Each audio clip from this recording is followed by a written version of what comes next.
Parents ఎంతమంది మీ పిల్లలకి slow poison తినిపిస్తున్నారు?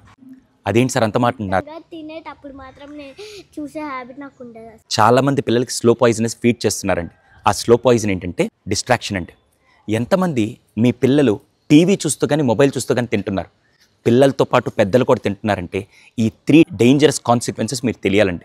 దాంట్లో ఫస్ట్ది, మామూలుగా భోజనం చేస్తున్నప్పుడు మీకు ఇష్టమైన ఫుడ్ ఇలా కలుపుకొని తినగానే బ్రెయిన్కి డోపమైన్ రిలీజ్ అవుతుందండి. ఎందుకంటే ఈ టేస్ట్ గ్లాండ్స్ దగ్గర నుంచి బ్రెయిన్కి ఇన్ఫర్మేషన్ వెళ్ళి డోపమైన్ రిలీజ్ అవుతుంది.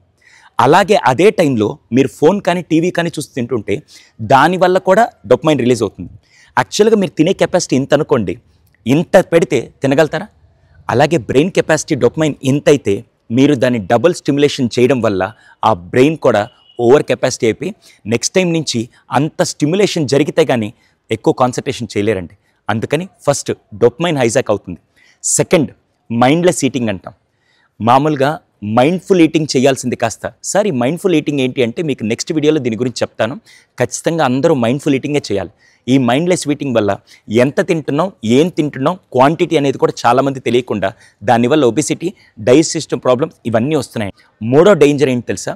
రీసెర్చర్స్ చూపించేది చాలామంది యంగ్స్టర్స్ ఎవరైతే ఇలా తింటున్నారో 20 to 30% వాళ్ళు ఎక్కువగా తినడం, టీవీ ఉంటే కానీ మొబైల్ ఉంటే కానీ తినడం లేదు అనే విధంగా మైండ్ ట్యూన్ అయిపోవడం వల్ల ఫుడ్ అనేది ఒక ఎంటర్టైన్మెంట్ లాగా ఉంటుంది తప్ప ఒక ఆరోగ్యానికి ఒక నరిష్మెంట్ లాగా మాత్రం ఉండట్లేదు.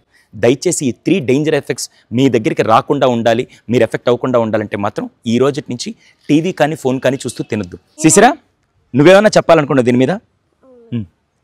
నేనైతే ఒక తినేటప్పుడు చూడను, కానీ తినే ముందన్న చూస్తాను, తినే తర్వాత చూస్తాను. కానీ తినేటప్పుడు మాత్రం నేను చూసే హ్యాబిట్ నాకు ఉండదు అసలు.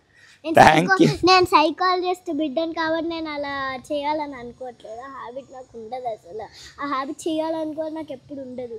థ్యాంక్ యూ బంగారు. ఈ రీల్ని దయచేసి సేవ్ చేసుకోండి. వీలైనంత మంది పేరెంట్స్కి షేర్ చేసి భవిష్యత్తులో పిల్లలకి స్లో పాయిజన్ ఎఫెక్ట్ అవ్వకుండా ఉండాలంటే మాత్రం మీరు ఈ షేర్ వల్ల అది కాపాడగలుగుతారు. నెక్స్ట్ వీడియోలో నేను మైండ్ఫుల్ ఈటింగ్ గురించి చెప్తానండి.